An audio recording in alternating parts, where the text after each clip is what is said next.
Okay, Joel Klatt's joining me, the voice of college football at our company, Joel Klatt, who a lot of times is wrong, but he's a good sport about it. He's joining us via the Cowherd Global Satellite Network. All right, Klattster, let's start with this. Let's just start with the news that the Big Ten is getting rid of out-of-conference games. Your opinion on just that news? I think it's a pretty smart decision, to be honest with you, because when I look at this season and the potential of this season, I think that adjustments have to be made. And one of those adjustments means that you've got to minimize your bubble, if you will. Every other league has done it, right? And they've done it based on location and so on and so forth. Well, I think in college football, you can do that based on your conference. And what I mean by minimize the bubble is that you can have like procedures and testing protocols. So everything's the same. So you don't have to worry about that. Everyone tests on Monday and Thursday in order to get onto the plane, all those different things. I think that it makes it a much more manageable situation. To me, this is a solution to a problem. This is not an acknowledgement that we've got to change as much as it is a solution to a problem in order to try to get the season in. So I thought it was actually a really smart move. College football in the spring, there's parts of it I think I like college football, and January, February, March, let's do it. But then I think about the draft. Yeah. And part of me looks at it and think, listen, if we can't get it in the fall, kind of what's the point? Where do you land on that? Well, I'm glad you asked, because, there's some politicians have chimed in on this. And I think a lot of people that haven't been around football at the highest level of college or the NFL have kind of chimed in, and they think like, well, what do you lose by going to the spring? Well, I am a firm believer, a very firm believer, and I think that the data would support this, is I think that players would be under more duress, and I think player safety would be in a greater degree of scrutiny if you try to play a season in the spring and then in the fall again, because of the lack of time to not only rehabilitate, but also to develop for the next season. I think that player safety would be an issue. I think it's much more dangerous to play a spring season backed up by a fall season rather than actually playing through the coronavirus, when the statistical data based on all the government websites, CDC, whatever you want to look at, would suggest that the danger from the virus to these players in their age group is virtually zero. So I think that we need to acknowledge the reality of the situation and understand that trying to play seasons in back-to-back spring, fall would be far more dangerous to these kids and their bodies than actually playing through the coronavirus. So I am running for president of college football. I think. Dude, I heard that, by the way. I'm listening, so I'm on vacation, but I still listen.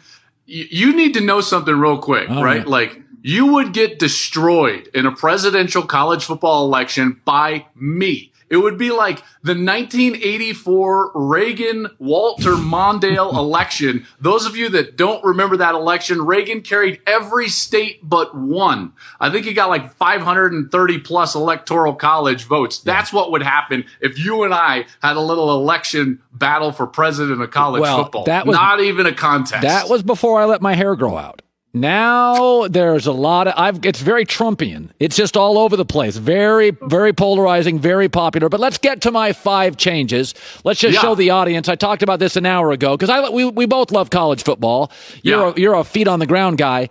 No neutral site games. Why do you need to make Jerry Jones richer? I want games for Georgia to be in Athens or in Alabama.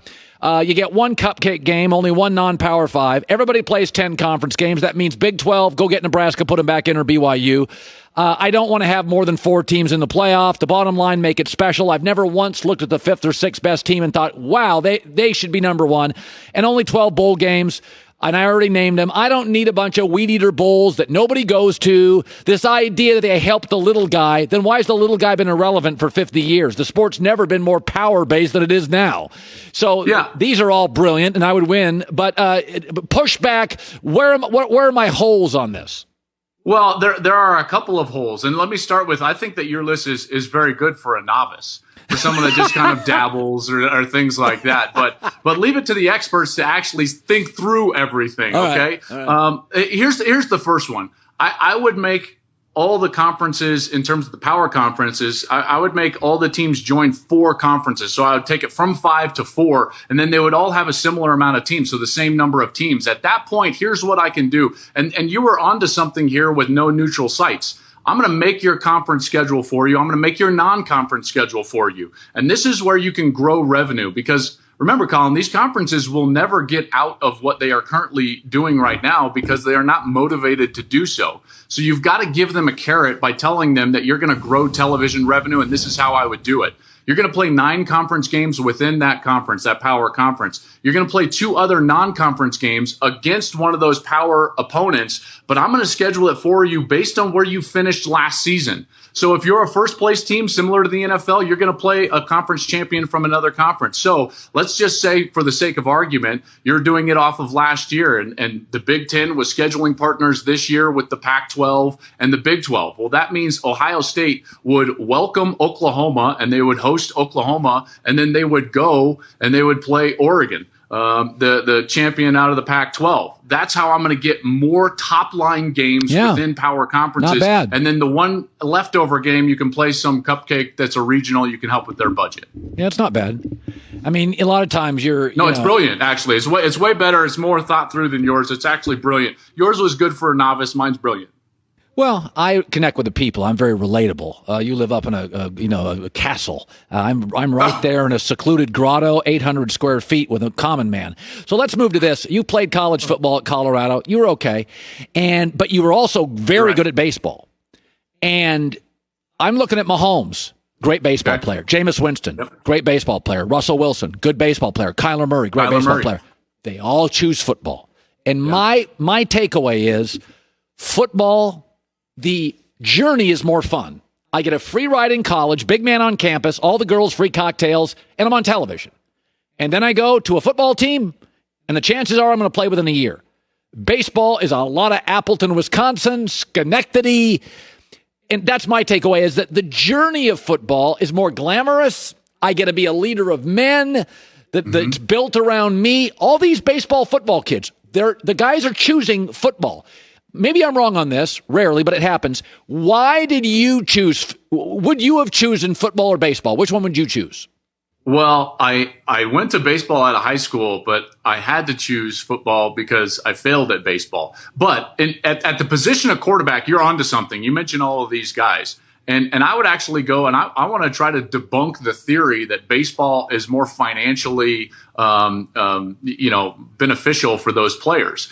Is because when you sign a baseball contract to be a professional baseball player, that team retains your rights and you're under team control for years, nearly a decade. People don't understand this. Let's say it takes you 2 or maybe 3 years to even get to the big leagues. That's when your arbitration actually starts, right? Your clock actually starts. This is going to take you 4 more, maybe 5 more years to actually get to a point where you can negotiate a top level salary.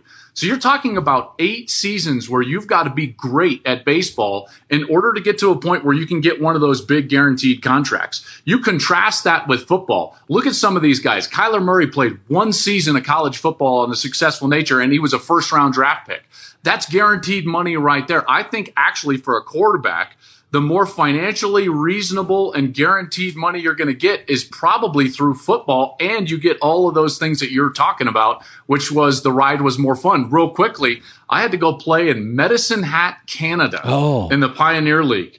You don't want to go to Medicine Hat, Canada. I'm just telling you right now, like the Cleveland Browns are a lot better than playing in Medicine Hat, Canada. Yeah. Okay, here's another topic.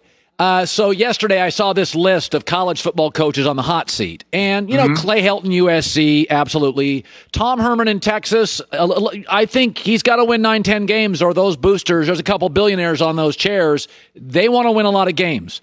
So then it's a bunch of coaches at programs that I think the fan base are unrealistic. I think Will Muschamp's doing about as good as you're going to do mostly at South Carolina. Chip Kelly at UCLA, their stadium's not even on campus. It's also academically rough. International university. And then I looked at Scott Frost at Nebraska, and I'm like, timeout. He's a great coach. Nebraska still thinks it's the 80s, and it's a great job. I don't think Nebraska's a top 20 program anymore.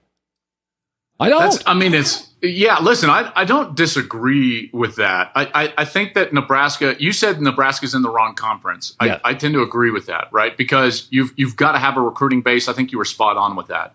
I think right now what you have in college football, or I should say what you have had in the last 5, 6, maybe 10 years, is unrealistic expectations at programs that shouldn't have some of those expectations. And fan bases always fight me on this. Like, what? You think that we should just accept 7 wins or 8 wins? You don't have to accept it, but at some point you got to acknowledge that you're not Alabama or Ohio State right. or Clemson or Oklahoma, right? Like there has to be an acknowledgement of who you are before you can know where you're going. And I think you were spot on in terms of that. And I think Nebraska falls in that category. Here's one thing that I would say, and this hot list or hot seat list, I don't think you're going to see many coaches fired this year, Colin, because the budgets are going to be absolutely crushed from the COVID issue. You know, whether we have football or not, and I think we're going to have football, but even in a season that we're going to have, these budgets are going to be absolutely decimated to the tune of 12, 15, some of them 20% for these athletic departments. They're not going to have the appetite to buy out these massive guaranteed contracts that they have been giving these coaches over the last decade. So even if some of these coaches don't achieve their expectations, don't get to the win mark that people think that they should, I don't think you're going to see a lot of movement this year in the coaching ranks because, quite frankly, there's not enough money to do so. So finally, I am running for president of college football. Oh, you get crushed. Okay. I mean, this is not even close. Okay. Put it up. Goulet, put it up on Twitter. I'm certainly going to put it up on Twitter. Okay, let's just look at both of us right now. Who looks presidential? I mean, this is... You've got a golf shirt on. Yeah, and it's red, white, and blue. I'm a patriot. Thank you very much.